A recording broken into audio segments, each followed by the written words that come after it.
Hello, in this video we're going to be looking at the Autoresponder integration on the products. So depending on which Autoresponder service you're going to use, you'll see the drop down appear here when you've installed one of the relevant plugins. So what we're going to do is install one of the Autoresponder plugins so you'll get an idea of how they all kind of work, and we'll just go through some of the very basic settings that it shows. So if we go into the fastflow dashboard and we go into add-ons, on the free tab you'll see a number of plugins that we have available, and among these are the Autoresponder plugins which you can install.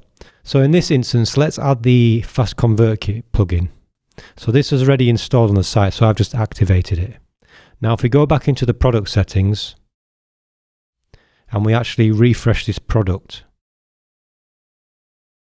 you'll see we need to put in the API and secret for ConvertKit. But you'll also see here the option for ConvertKit now appears. And once we add in the API key and the secret key for ConvertKit, you'll see the relevant form or list options that appear here. So basically, when a customer purchases this product, they're going to be added to that form or list. There's also options here on the integrations for fast tags, so that if a user is tagged when they purchase this product, that tag should sync with the Autoresponder service that you've selected here. You can fully synchronize your WordPress members with your Autoresponder service.